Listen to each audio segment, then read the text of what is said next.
প্রিয় দর্শক, আসসালামু আলাইকুম ওয়া রাহমাতুল্লাহি ওয়া বারাকাতুহু। রাজনীতিতে পল্টিবাজের জন্ম নেয়, এটা স্বাভাবিক, কিন্তু পল্টিবাজদেরও একটা সময় সাপেক্ষে তারা পল্টি নেয়।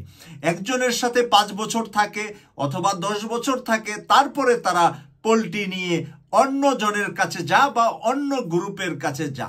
কিন্তু আমরা দেখলাম গণ অধিকার পরিষদের চেয়ারম্যান বিপি নূর মাত্র 2 মাসের ভিতরে পল্টি মেরে দিলেন। 2 মাস আগে বিএনপি থেকে নমিনেশন পেলেন যে তার নিজের নির্বাচনী এলাকা থেকে সে আগামী নির্বাচন করবে, সেখানে যাতে করে পটুয়াখালী তার নির্বাচনী এলাকায় বিএনপির তারা সহযোগিতা করে, সেজন্য রুহুল কবির রিজভী সাহেব চিঠি দিলেন সেই পটুয়াখালী জেলা বিএনপির কাছে এবং বলে দিলেন যে বিপি নূর যে সভা সমাবেশ করবে সেটার ভিতরে যাতে করে তারা সহযোগিতা করে। অপরদিকে আরেকটা চিঠি দিলেন যে বিপি নূরের যে সেক্রেটারি আছে রাশেদ খান, সে যেন ঝিনাইদহতে নির্বাচন করবে তার নিজের এলাকায়, এবং ঝিনাইদহ জেলা বিএনপির কাছেও একই দিনে একই সাথে জনাব রুহুল কবির রিজভী সাহেব চিঠি পাঠালেন। 2টা এলাকায় তারা 2টা আসন পেল বিএনপি থেকে। একটা হলো পটুয়াখালী বিপি নূরের আসন, আরেকটা হলো বিপি নূরের দলের সেক্রেটারি রাশেদ খানের ঝিনাইদহের আসন। এই 2 মাস আগে বিএনপি থেকে পাওয়া 2টি আসন নিয়ে তারা কি সন্তুষ্ট না বিএনপির সাথে, নাকি কি ঘটে গেল যে আজকে সেই বিপি নূর সারাদিন কাটালেন আমাদের চরমোনাইয়ের দরবার শরীফে? শোনা যাচ্ছে যে চরমোনাইয়ের দরবার শরীফে গিয়ে চরমোনাইয়ের পীর সাহেবদের সাথে সে জোট বেঁধেছে এবং আগামী নির্বাচন ইসলামী শাসনতন্ত্র আন্দোলনের সাথে ঐক্যবদ্ধ হয়ে বিপি নূরের দল নির্বাচন করবে। আচ্ছা বলেন, চরমোনাই কি এর আগে রাষ্ট্রীয় ক্ষমতায় ছিল?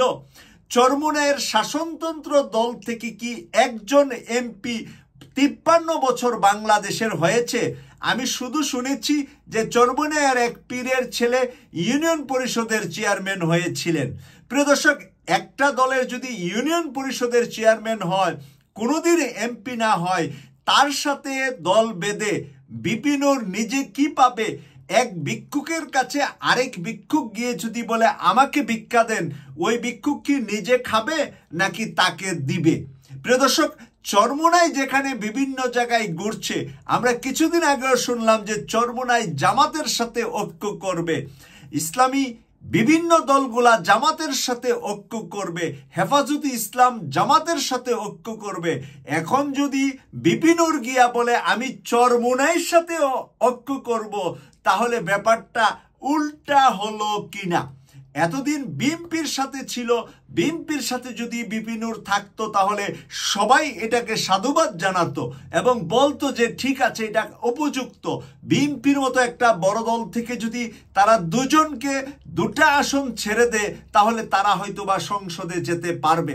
এখন যদি চরমোনাইয়ের সাথে জোট বাঁধে বিপি নূর আর নির্বাচন করে একটা গ্রুপ চরমোনাই, আরেকটা গ্রুপ যদি জামাত তার নিজের পছন্দের কিছু ইসলামী দল নিয়ে সে যদি একটা জোট করে, আর বিএনপি যদি তাদের ডানপন্থী বামপন্থী ছোট বড় যে দলগুলো আছে তাদেরকে নিয়ে একটা জোট করে, প্রিয় দর্শক, যদি এই 3টা জোট হয়, তাহলে চরমোনাইয়ের জোটের জামানত হারাবে কত % আসনে? এটা আপনারা কমেন্টস করে লিখবেন। কারণ আমি বিশ্বাস করি জামাত যদি একটা বড় জোট করে, বিএনপি যদি একটা বড় জোট করে, তাহলে একটা হবে সরকারি দল, আরেকটা হবে নিশ্চিত বিরোধী দল। তৃতীয় কেউ আসা মানি হলো আওয়ামী লীগ আসা। বাংলাদেশের মানুষ তৃতীয় কোনো গ্রুপ আগামী নির্বাচনে অন্তত দেখতে চায় না। আগামী 20 বছর আওয়ামী লীগের মতো তৃতীয় কোনো গ্রুপ নির্বাচন করবে, প্ল্যাটফর্ম বানাবে এবং নির্বাচনে তারা বিজয়ী হয়ে সংসদে গিয়ে ভালো আসন নিয়ে যাবে, এই আশাটা করা হলো মায়ের পেটে থেকে দুনিয়ার ওই চন্দ্র সূর্যের তারকা গণনা করার মতো। এখনো চরমোনাই বিপি নূর তারা রাজনীতির মাঠে মায়ের পেটে আছে, কারণ জামাত সংসদে বহুবার গিয়েছে, বহুবার লিড করেছে এবং সরকারেও ছিলেন বিএনপির সাথে ঐক্যবদ্ধ হয়ে। বর্তমান সময়ে বাংলাদেশের মানুষ মনে করে জামাত হলো দ্বিতীয় বৃহত্তম শক্তি, প্রথম শক্তিটি হলো বিএনপি। তাই প্রথম শক্তি ছেড়ে বিপিনুর আর রাশেদ খান যে চরমোনাইতে গিয়েছে, এবার তার ভবিষ্যৎটা দেখার জন্য আমাদের অপেক্ষা করতে হবে।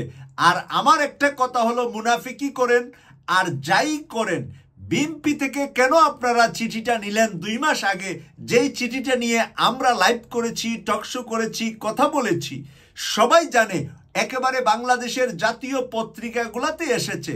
আর আজকে যদি বিপিনুর নিজে চরমোনাই গিয়ে নিজের এলাকার পীর সাহেবের কাছে গিয়ে ধন্না ধরে আগামী নির্বাচনের জন্য, তাহলে বিপিনুর ভুলে গিয়েছে যে সে কোত্থেকে এসেছিল, কারা তাকে ভিপি বানিয়েছিল। প্রিয় দর্শক, ভিপি কিন্তু ছাত্রদল, ছাত্র শিবিরই বানিয়েছিল বিপিনুরকে। কারণ ছাত্রলীগের বিরুদ্ধে যখন ছাত্রদল নির্বাচন করতে পারছে না বা করবে না, এই স্বৈরাচারের আমলে ছাত্র শিবির যখন নির্বাচন করতে পারছে না বা করবে না স্বৈরাচারের আমলে, তখন ওরা গোপন ভোটগুলা বিপিনুরকে দিয়ে তাকে কিন্তু বিপি বানিয়েছিলেন। এখন বিপিনুর ভুলে গিয়ে ভাবছে সে ডাকসুর বিপি ছিল। ডাকসুর যে কোন বিপি ছিল, কাদের বুটে বিপি ছিল, এটা রাজনীতিতে যাদের ন্যূনতম নলেজ আছে, ন্যূনতম জ্ঞান আছে, তারা অবশ্যই উপলব্ধি করতে পারেন এবং পেরেছেন। প্রিয় দর্শক, কেটিভি 24-কে সাবস্ক্রাইব করে নিয়মিত আমাদের অনুষ্ঠান দেখার আমন্ত্রণ জানিয়ে এই বিষয়ের উপরে এখানেই আমি শেষ করছি। আমি সৈয়দ মাসুক, লন্ডন থেকে। আল্লাহ হাফেজ।